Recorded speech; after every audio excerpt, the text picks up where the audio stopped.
Sargento Possetti, é uma honra estar aqui com vocês. Eu vim até vestida de gala nas cores do Corpo de Bombeiros de Batatais para fazer uma entrevista com vocês, trazendo um assunto de tamanha relevância para o nosso público, levando noções de informações, de alertas, de primeiros socorros e contar um pouquinho também da história do Corpo de Bombeiros. Para começar, nós vamos trazer aqui, entrar de uma maneira mais leve, trazendo o Faísca para você. Faísca é o nosso mascote de todas as ações educativas do Corpo de Bombeiros, principalmente para trazer essa coisa lúdica, para também chamar a atenção das crianças para todas as ações de prevenção que a gente tem aí em todo o estado de São Paulo e também aqui no nosso município de Batatais. O Corpo de Bombeiros ele preza, claro, por todos os atendimentos emergenciais, mas a gente viu também uma necessidade de um trabalho preventivo e educacional. Então, em todo o estado de São Paulo, a gente tem, por exemplo, o programa Bombeiro na Escola, onde a gente trabalha com crianças do 5º ano e do 9º ano, trazendo informações e dicas de segurança no lazer, em domicílio, né, dentro das suas casas, em todos os ambientes que as crianças utilizam. E isso é bastante interessante porque as crianças, além de aprender, elas são divulgadoras dentro das suas casas de todas as ações, de todas as orientações que são passadas dentro desse programa. E já desperta também a criança de uma responsabilidade, os cuidados, né, com ela própria, com os amiguinhos, com a família. Exato. Né? Exatamente. Exato. Inclusive a gente tem muitos relatos das crianças, às vezes a gente recebe até vídeos, Cristina, das crianças ensinando dentro das suas casas depois as noções que a gente ensina, porque a gente faz questão, principalmente aqui no município de Batatais, além da apostila, a gente faz um trabalho também prático. Então a gente ensina a manobra de desengasgamento, de reanimação cardiopulmonar para essas crianças e além de ser de forma tranquila, de forma lúdica, realmente ainda para começar a criar essa curiosidade nelas de buscar esse tipo de conhecimento tão importante. Sobre as técnicas de desengasgamento, é uma coisa de vital importância.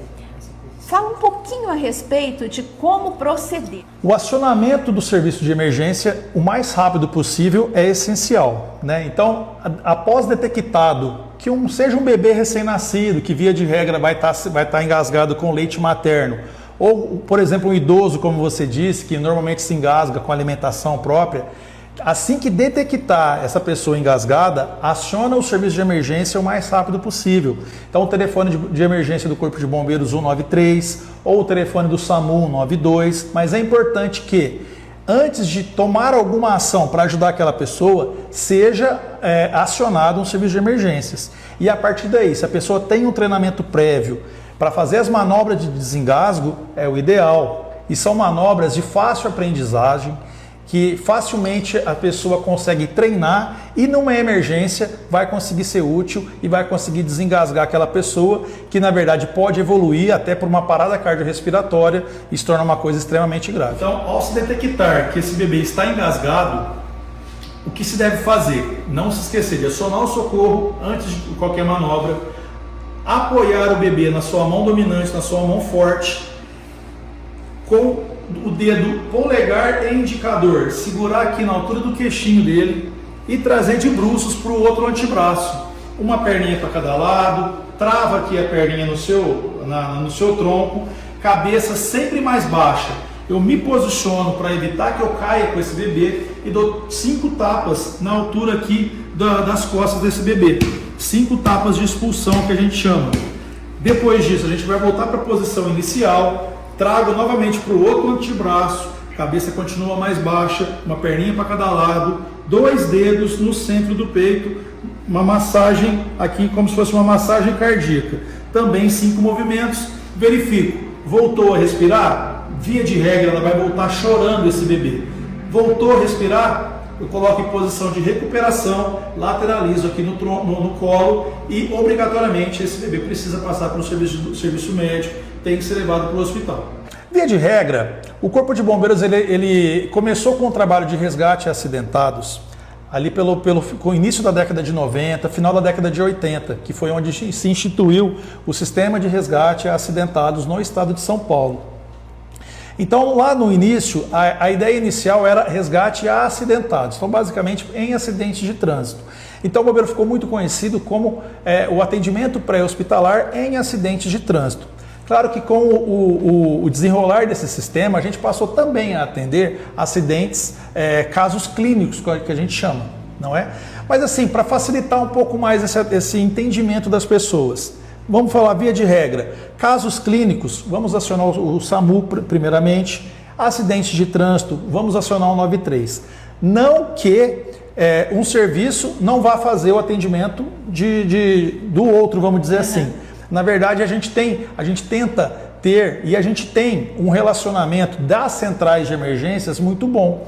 Então, todo o atendimento que o 193, vamos dizer aqui no município de Batatais, todo o atendimento de acidente de trânsito que o 193 recebeu e está indo o caminhão de bombeiro para atender essa ocorrência, a gente avisa também o SAMU e vice-versa. O SAMU está indo no atendimento de caso clínico, eles tentam avisar com antecedência também a nossa central de que eles já estão indo. E isso ajuda muito a gente a evitar duplicidade de atendimento. Muitas vezes ir dois órgãos para atender a mesma situação e meio que desguarnecendo ali as viaturas disponíveis para um outro atendimento concomitante. Né? Via de regra, vamos dizer, acidente de trânsito, acione o Corpo de Bombeiros.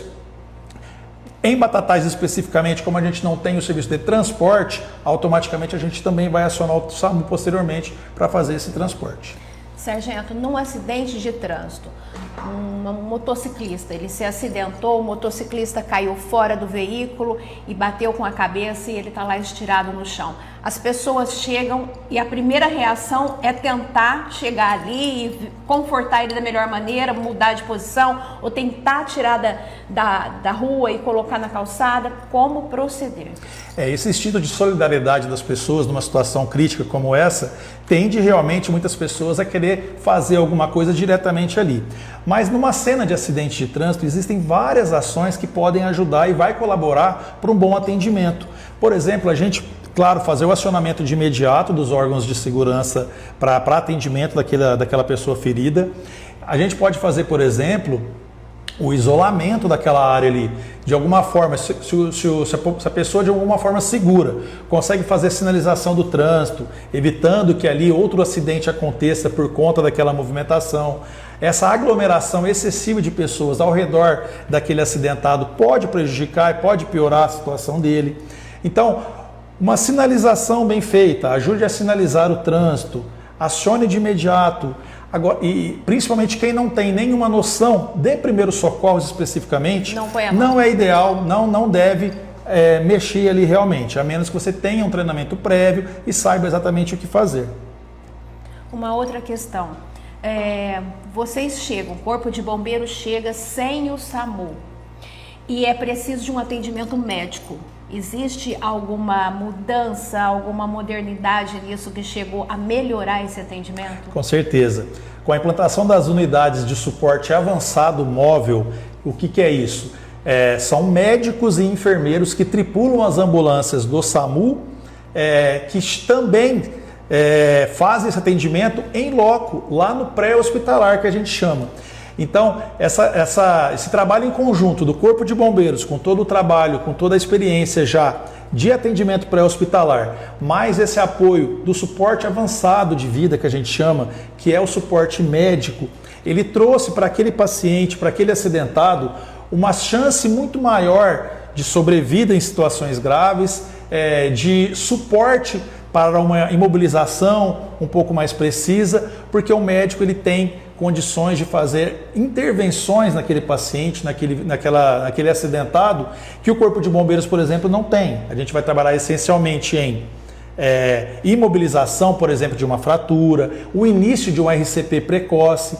Se a gente citar, por exemplo, uma parada cardiorrespiratória, o RCP precoce é extremamente importante. Então, a detecção daquele RCP vai ser feito pelo bombeiro, vai ser feito o RCP de qualidade pelo Corpo de Bombeiros, mas esse apoio médico na cena é extremamente importante por conta já vai começar a ministrar, por exemplo, algumas drogas, alguns medicamentos que com certeza serão vitais aí para uma possível sobrevida daquela pessoa que estaria ali em parada cardiorrespiratória.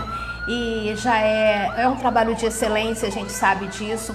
mas contar um pouquinho do início da história do Corpo de Bombeiros no estado de São Paulo. Isso, Cristina. O Corpo de Bombeiros esse ano, agora de 2025, a gente já vai para comemorar 145 anos de existência do Corpo de Bombeiros aqui no estado de São Paulo. Então tudo começou lá em 10 de março de 1880, né? Começou-se a ter lá no século XIX, né? Começou-se a ter aí esse problema, algumas problemáticas com grandes incêndios. Então começou-se a ter a necessidade de se criar um grupo especificamente para combate a esses incêndios, né? Então isso culminou, a gota d'água, vamos dizer assim, foi um grande incêndio que houve na Faculdade de Direito, lá no Largo São Francisco, em São Paulo, onde a perda foi muito grande. E então, ali em 10 de março de 1880, se instituiu o Corpo de Bombeiros no estado de São Paulo, que de lá para cá foi tendo várias evoluções, inclusive de nomes, o efetivo aumentando até chegar na proporção que é hoje.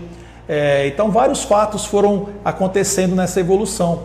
Inclusive na década de 70 agora, né, 1972, 1974, houveram grandes incêndios lá no município de São Paulo, muito conhecido, trágicos. O incêndio do edifício Joelma, no edifício Grande Avenida, no edifício Andraus, inclusive com mortes. E a partir dali houve um aceleramento na profissionalização exatamente do Corpo de Bombeiros. Quais são os números do Corpo de Bombeiros de Batatais, sargento? Pois é, Cristina, a gente chegou aqui no município de Batatais, a instalação aqui do Corpo de Bombeiros oficialmente foi em 14 de abril de 2023, não é? E todo mundo tinha muita dúvida, né? Nossa, mas a gente tem demanda para isso? E felizmente, na verdade, infelizmente, detectamos que sim, temos uma demanda muito grande. Vou te passar números, por exemplo, de 2024. O Corpo de Bombeiros atendeu em 2024 quase 1.900 ocorrências, de todo o nosso portfólio, incêndios, salvamentos e resgates. Mas foram quase 1.900 atendimentos efetivos das mais diversas ocorrências. Foram mais de 100 vistorias em edificações, como essas que eu acabei de citar para você. Foram mais de 50 ações de atividade pública, essas palestras que a gente faz em empresas. A gente participa de algumas CIPATs, né, quando a gente consegue agendamentos ali, a gente consegue conciliar a agenda. O programa Bombeiro na Escola. Então foram mais de 50 desse tipo de palestra também orientativas. Então a gente viu que realmente existe essa demanda. Repetindo, então no ano de 2024 foram quase 1.900 atendimentos. E é Batatais ou Batatais região? A Estação de Bombeiros de Batatais atende 4 municípios, então além de Batatais, também Brodowski, Santo Antônio da Alegria e Altinópolis, né? Do total dessas quase 1.900 ocorrências, 90% é no município de Batatais, né? Então a grande maioria das ocorrências realmente é no município de Batatais. E também essa conscientização, por exemplo, dos incêndios criminosos, que a gente viu ano passado, muitos casos, não é? Inclusive com pessoas presas, sendo flagradas aí no cometimento desse crime, valendo ressaltar que esse é um crime tipificado no Código Penal, também na Lei de Proteção ao Meio Ambiente. Então, isso é um crime e que qualquer pessoa que for flagrada no cometimento desse crime, ela pode ser e com certeza responderá por crime ambiental. E também vale ressaltar que essa situação, por exemplo, de incêndio é um pouco cultural, porque a gente sempre cresceu, né? A gente, principalmente o pessoal, quando ainda morava muito em zona rural, aquela mania de fazer aquele catado, limpar ali o terreiro que a gente chamava, né? Limpa e coloca fogo. Então é meio que cultural. A gente tem que, nós enquanto sociedade, a gente precisa detectar nossas falhas e procurar mecanismos de melhorar com relação àquilo, de evitar que aquelas falhas sejam cometidas. Muito obrigada a você, muito obrigada a toda a corporação que nos deu essa autorização, nos concedeu essa entrevista. Agradecemos de coração.